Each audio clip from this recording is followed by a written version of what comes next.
स्वागत है प्यारे बच्चों, आप सभी का एक नई वीडियो में। यदि आप सभी क्लास 9th में है तो ये वीडियो आप सभी के लिए बहुत ज़्यादा महत्वपूर्ण होने वाली है। इस वीडियो के अंदर मैं आप सभी को प्रश्नावली 6.2 के 1 से लेकर के 3 तक के क्वेश्चनों को सॉल्व कराऊंगा।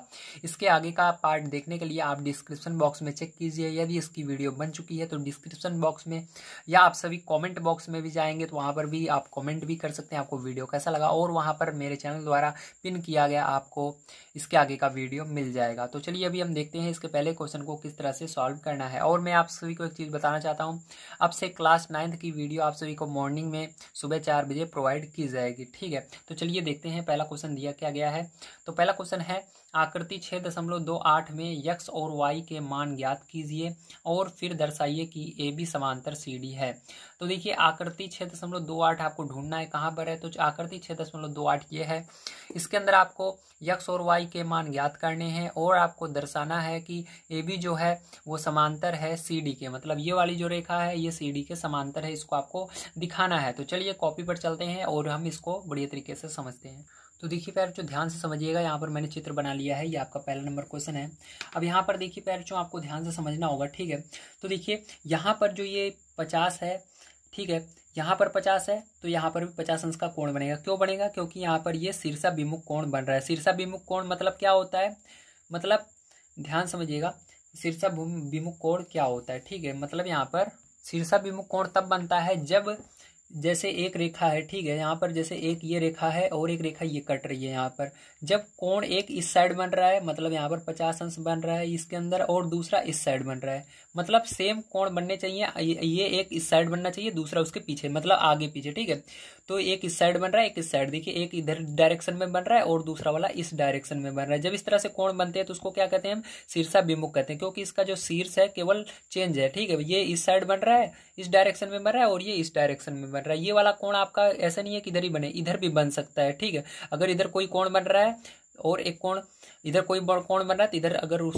रहेगा तो इधर भी वाला शीर्षाभिमुख माना जाएगा। समझ गए आप सभी, इस तरह से होगा। तो यहाँ पर ये 50 अंश है तो ये शीर्षाभिमुख कोण के, ठीक है, नियमानुसार यहाँ पर भी क्या होगा, 50 अंश होगा। ठीक है, आपको लिख लेना है 50 अंश होगा। इसी तरह से यहाँ पर देखिए x अंश बन रहा है, तो यहाँ पर जब तो दो तिर्यक रेखा काटती हैं एक दूसरे को, तो वहां पर अगर शीर्षाभिमुख कोण आपका बन रहा है, ठीक है, अगर एक कोण बन रहा है तो दूसरा ऑटोमेटिक आपका शीर्षाभिमुख कोण हो जाता है। तो प्यारे बच्चों यहाँ पर क्या हो जाएगा, ये यक्ष कोण जो है यहाँ पर भी यक्ष रहेगा। ठीक है, समझ गए आप सभी, वेरी गुड। तो देखिए यहाँ से आप सभी जानते हैं कि हमारी ये क्या है, एक बिल्कुल सीधी रेखा है। ठीक है, यहाँ पर एक सीधी रेखा जो होती है, ठीक है, वो कितने अंश का कोण बनाती है, 180 अंश का कोण बनाती है। लेकिन इस सीधी रेखा को दो चीजें आपस में बांट रही हैं, एक है ये वाला कोण, एक है ये वाला कोण। यदि हम इन दोनों कोणों को जोड़ करके 180 के अंश के बराबर कर देंगे तो हमारा यक्स का मान आ जाएगा। ठीक है, कभी भी इस तरह से कंडीशन आती है कि आपको एक कोण दिया गया है और एक इस तरह से यक्स या वाई का पद आपको निकालने के लिए कह रहा है, किसी का मान निकालने के लिए कह रहा है, और किसी रेखा के ऊपर वो काट रही है, जैसे ये सीधी रेखा है उसको ये काट रही है और यहाँ पर दो कोण बन रहे हैं, तो आपको 180 अंश के इन दोनों को जोड़ करके बराबर करना है। ठीक है, तो चलिए फिर जो देखते हैं आगे हम। तो यहाँ पर आप लिखेंगे 50 अंश, ठीक है, प्लस यक्स किसके बराबर हो जाएगा, 180 अंश के बराबर हो जाएगा, क्योंकि जो एक सीधी लाइन होती है, ठीक है, जो स्ट्रेट लाइन होती है वो 180 अंश का कोण बनाती है, तो 180 अंश के बराबर हो जाएगा। अब यक्स बराबर प्यारे बच्चों क्या हो जाएगा, इसको उस साइड पक्षांतर करेंगे तो 180 अंश उधर जाएगा, माइनस का 50 हो जाएगा। ठीक है, अब देखिए यक्स बराबर क्या हो जाएगा, 180 अंश में से आपको क्या करना है, 50 माइनस करना है, तो 130 अंश आएगा। तो आपका देखिए यक्स का मान कितना आ गया, 130 अंश आ गया। ठीक है, तो यहाँ पर यक्स का मान आपका 130 अंश आ गया है, ध्यान से देख लीजिएगा। अब देखिए यहाँ पर y का मान भी 130 होगा, वो कैसे मैं आपको बता देता हूँ। तो y का मान भी 130 अंश होगा, कैसे, ध्यान से समझिएगा।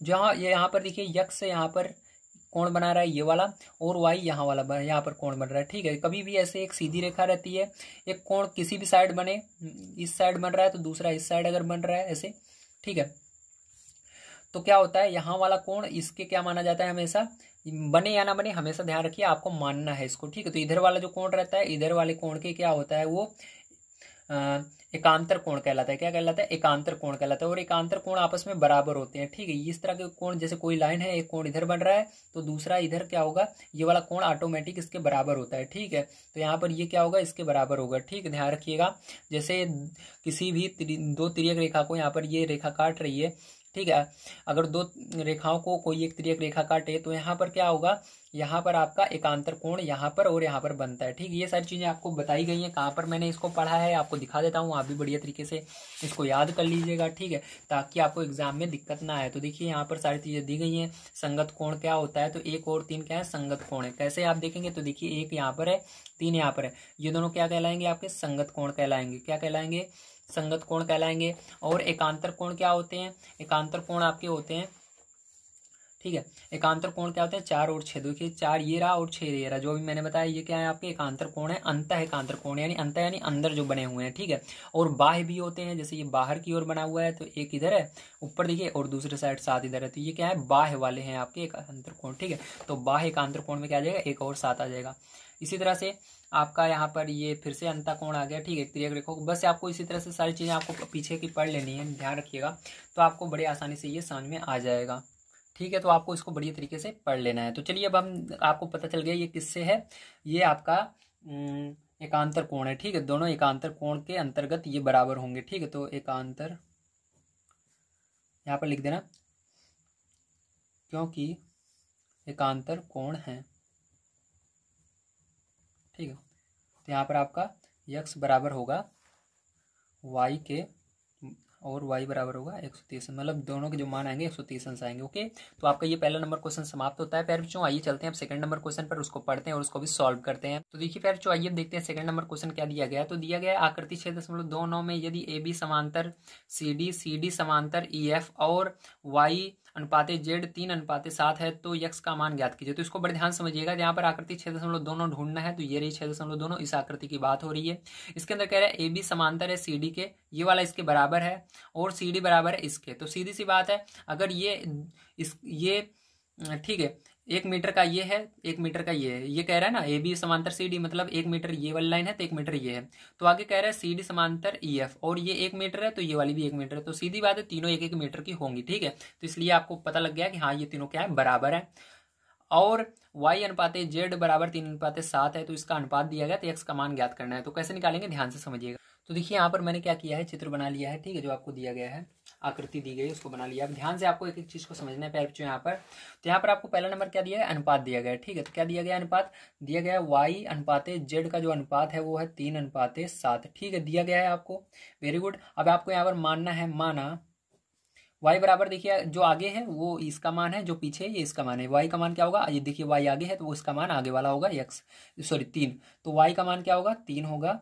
और इसी तरह से z का मान पीछे वाला होगा, तो z बराबर होगा 7। अब देखिए कभी भी ऐसा अगर लिखते हो आप, तो आपको एक चीज पता होगा, जितने का अगर हम इसमें गुणा करेंगे उतना दूसरे में भी करना पड़ेगा। यदि हम इसके अंदर जिस चीज का गुणा कर रहे हैं, हम चाहते हैं इसके अंदर गुणा करना, क्योंकि अनुपाते में है, तो जब कोई भी चीज अगर अनुपाते में रहती है तो उसके अंदर दोनों में गुणा होता है, एक में नहीं कर सकते हो। ठीक है, तो यहाँ पर देखिए हम क्या करेंगे, इसके अंदर k का गुणा करेंगे, मान निकालने के लिए k का गुणा करना जरूरी है। ठीक है, तो इसके अंदर गुणा करेंगे k का, तो पीछे k लग जाएगा, और इसके अंदर भी लग जाएगा, एक में नहीं होगा दोनों में होगा। ठीक है, अब देखिए जैसा कि देख सकते हैं y और z कहाँ पर है, y z यहाँ पर है।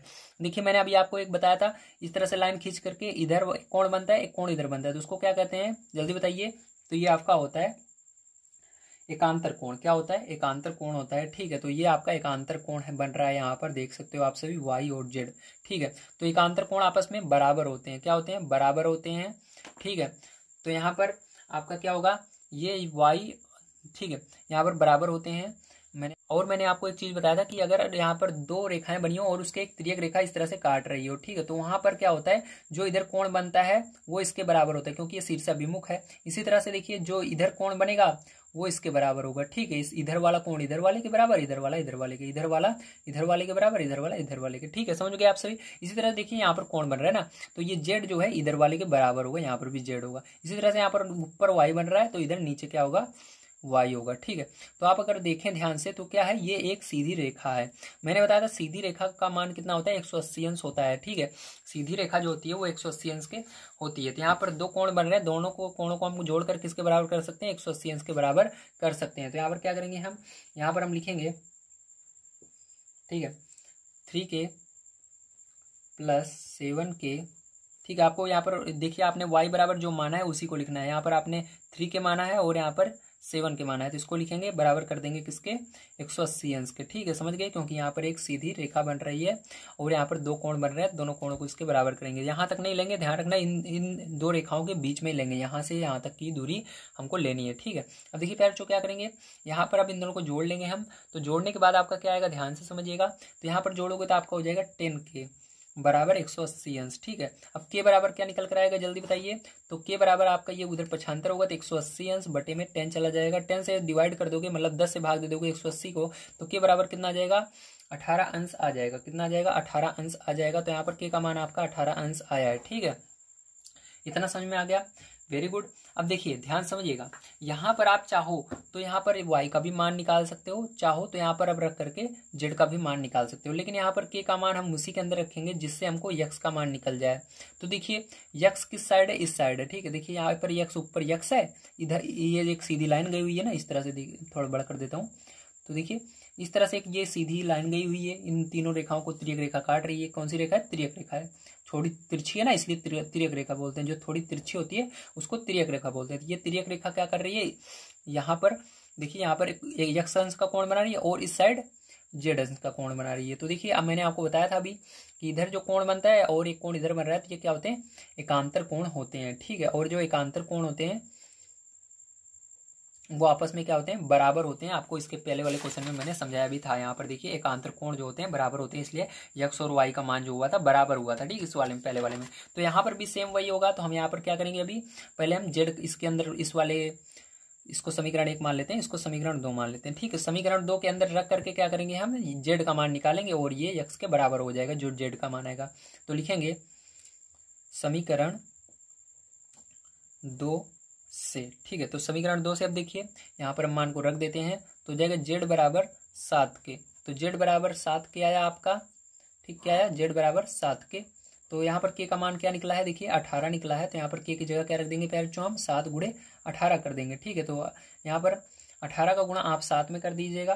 तो 18 का गुणा 7 में करोगे कितना आएगा, 126 आ जाएगा। 18 7 126। तो यहाँ पर आपका क्या होगा, जो x होगा वो भी कितना होगा, 126 होगा, क्योंकि यहाँ पर ये दोनों क्या है, एकांतर कोण है। ठीक है, तो यहाँ पर 126 अंश होगा। यहाँ पर लिख दीजिएगा, क्योंकि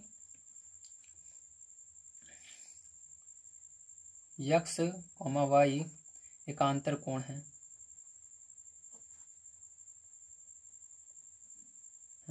इस तरह से भी आप लिख सकते हो। तो ये आपका हो गया सॉल्व। चलिए इसके बाद तीसरे नंबर क्वेश्चन पर जो चलते हैं उसको पढ़ते हैं और उसको भी सॉल्व करते हैं। तो आप सभी को सारी चीज़ें यहाँ पर समझ में आ गई होंगी, मुझे पूरा उम्मीद है।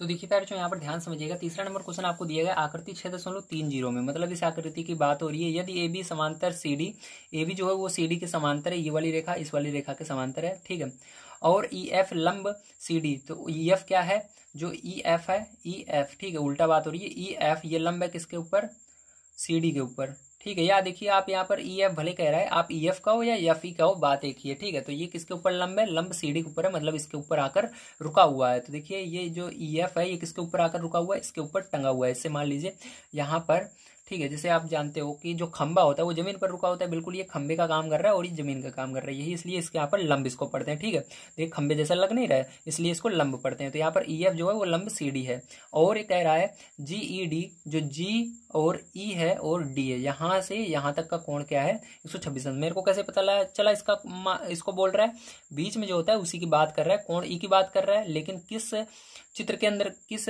कहाँ से कहाँ तक की बात कर रहा है उसके लिए आपको स्टार्टिंग से पढ़ना पड़ेगा। तो जी यहाँ से शुरू हो रहा है, ई इसकी बात हो रही है, डी यहाँ तक, तो मतलब इसकी पूरी बात हो रही है, 126 अंश है, मतलब यहाँ से यहाँ तक का कोण कितना है, पूरा 26 अंश का है। तो आपको ये तीन चीजें बतानी है, ए जी ई एफ और एफ जी ई, ये तीनों कोण बताने हैं। चलिए कॉपी पर चलते हैं, ध्यान से समझिएगा इसको किस तरह से हमको निकालना है। तो पहली चीज आपको यहाँ पर दी गई है, जो ए बी है वो क्या है, समांतर है सी डी के, ये दोनों आपस में बराबर हैं।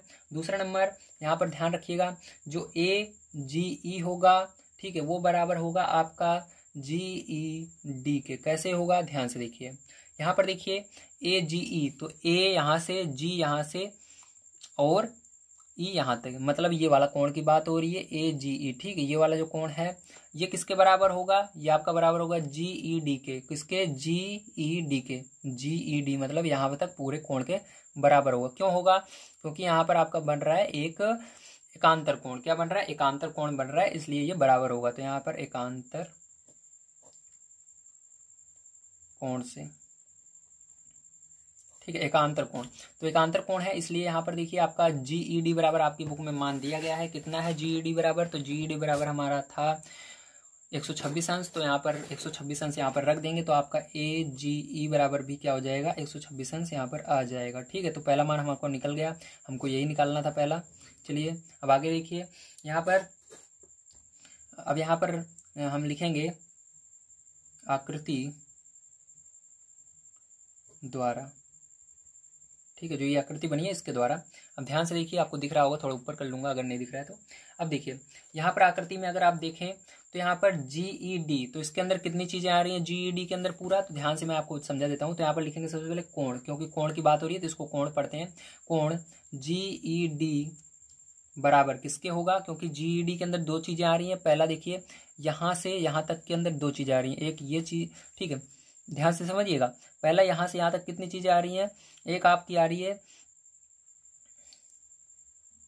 GEF, पहला क्या आ रहा है GEF आ रहा है, ठीक है। दूसरा क्या आ रहा है, यहाँ से यहाँ तक दो चीजें आ रही है, तो इनको लिख लेंगे। अगर आपको ये पूरा GED निकालना है तो आपको इन दोनों को इतनी दूरी और इतनी दूरी जोड़ना पड़ेगा, तभी आपका ये पूरा आएगा, ठीक है। इसके अंदर जो दो चीजें हो रही है देखिए, क्योंकि ये जो कोण है आपका GED कितने भागों में बढ़ रहा है, दो भागों में बढ़ रहा है। एक कोण इधर बढ़ रहा है इस लाइन के इस साइड, एक कोण इस साइड, तो आपको उन्हीं दोनों को अलग अलग लिखना होगा। तो देखिए एक कोण कहाँ बढ़ रहा है, इस लाइन के इस साइड बन रहा है, तो इसको लिखेंगे पहले GEF, तो कोण GEF प्लस दूसरा कोण कहाँ बन रहा है, जो आप ले लियो उसको दोबारा नहीं लेना, दूसरा इस लाइन के इधर, तो इधर वाला लीजिए, तो FED, दूसरा क्या बन रहा है, इधर FED बन रहा है, तो प्लस लगा करके कोण FED। अब देखिए यहाँ पर क्या है, आपको दो चीजें जो जो मान पता है आप यहाँ पर पुट कर देंगे, ठीक है, या यहाँ पर, ठीक है, आपको, हाँ यहाँ पर दो मान आपको पता है। देखिए यहाँ से यहाँ पर 90 अंश पहले से ही दिया गया था, क्योंकि यहाँ पर देखिए आपकी बुक में 90 अंश दिया हुआ है, समकोण यहाँ पर बन रहा है, देखिए ये समकोण का निशान होता है, ठीक है। तो दो मान हमको पता है, दोनों मान को यहाँ पर रख देते हैं, बढ़िया तरीके से देखिए पैरेंट्स यहाँ पर, ठीक है। तो दो मान हमको पता है, दोनों मान को यहाँ पर रख रहे हैं। तो यहाँ पर देखिए GED बराबर आपको पता है कितना है, 126 आपकी बुक में दिया गया है, तो 126 अंश रख देंगे। बराबर आपको GEF निकालना होगा, तो इसको ऐसे रख देंगे GEF, और देखिए प्लस यहाँ पर FED यहाँ तक समकोण है, मतलब 90 अंश होता है, समकोण को कहते हैं। तो ये हो गया।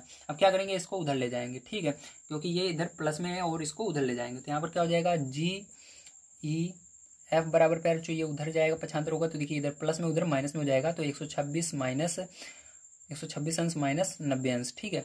तो पैर जो आपका कितना आ जाएगा, ये GEF बराबर आपका आ जाएगा 36 अंश, कितना आ जाएगा, 36 अंश आ जाएगा, ठीक है। तो चलिए इसी तरह से आगे देखते हैं। तो यहाँ पर देखिए AB दिया गया था आपको, ठीक है, लिखेंगे दिया है, क्या दिया है आपको, AB जो है वो समांतर है किसके, CD के, ठीक है, तो आपको बुक में भी दिया गया है। अब देखिए इसलिए क्या करेंगे आप, इसलिए आप लिखेंगे कोण FGE प्लस कोण AGE बराबर होगा 180 अंश के, ठीक, इसके बराबर होगा 180 अंश के। मतलब ये वाला जो कोण है आपका FGE, यहाँ से यहाँ तक का कोण, ठीक है, और दूसरा कोण कौन सा होगा आपका AGE, ये वाला, क्योंकि यहाँ पर देखिए आप अगर आप सीधी लाइन एक लेते हैं तो उसके अंदर जो कोण आते हैं उनको हटाना पड़ेगा। तो देखिए यहाँ से यहाँ तक क्या करना है आपको, ये सीधी लाइन लेना है, तो इसके अंदर दो कोण आपके बढ़ रहे हैं। पहला बन रहा है आपका FGE, ठीक है, तो यहाँ पर FGE और ये जो दूसरा कोण है AGE, इसको अगर आप दोनों को जोड़ लेंगे तो 180 अंश के बराबर हो जाएगा, मतलब ये लाइन आ जाएगी, ठीक है। तो इसीलिए आपको लाइन नहीं निकालना है, आपको मान निकालना है, ये तरीका होता है, ठीक है, निकालने का। आपको यहाँ पर दो मान पता होने चाहिए, इसलिए हम इस लाइन को लेंगे, तो यहाँ से हमारा निकल जाएगा। तो यहाँ पर हम मान को पुट कर देंगे पैर जो हम, तो देखिए यहाँ पर आपका FGE बराबर क्या है, तो FGE मतलब ये वाले कोण की बात हो रही है, ये, ठीक है, इधर से यहाँ तक के कोण, इस कोण की बात हो रही है, ठीक है, यहाँ से यहाँ तक के कोण की, तो इस कोण की बात हो रही है FGE, ठीक है, ये तो अलग कोण है, इस वाले कोण की अंदर वाले की बात हो रही है। एफ जी ई जहाँ से मुड़ा है वहाँ से बात होगी, ठीक है। तो यहाँ से यहाँ तक की बात हो रही है। तो ये आपका एफ जी ई निकला हुआ है। देखिए एफ जी ई बराबर कितना है, तो आपकी बुक में शायद तक दिया गया था एफ जी ई, नहीं हमने यहाँ पर निकाला था अभी एफ जी ई। तो एफ जी ई शायद तक निकालना है आपको, ए जी ई निकला हुआ है ना, हाँ एफ जी ई निकालना है। इसको ऐसे रहने देंगे एफ जी ई, और आपको ए जी ई निकालना है। तो ए जी का मान 126 अंश है, तो इसको रख देंगे, बराबर 180 अंश हो जाएगा। अब देखिए एफ जी ई पे इसको उधर पक्षांतर करेंगे पैर चो, तो 180 अंश माइनस हो जाएगा, उधर जाएगा तो 126 अंश। एफ जी ई बराबर पैर चो क्या आ जाएगा आपका, ध्यान से देखिए, तो इसको माइनस कर देंगे तो आपका आ जाएगा 54 अंश। तो पैर चो यहाँ पर उम्मीद है आप सभी को समझ में आया होगा किस तरह से आपको आंसर निकालने थे। तो दोनों जो तीनों आंसर आपको निकालने थे तीनों आ चुके हैं।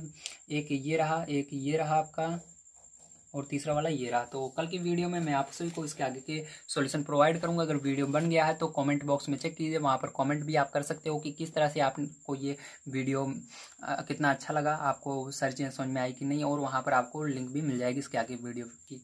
वीडियो देखने के लिए धन्यवाद। आप सभी का दिन शुभ हो। Thank you very much.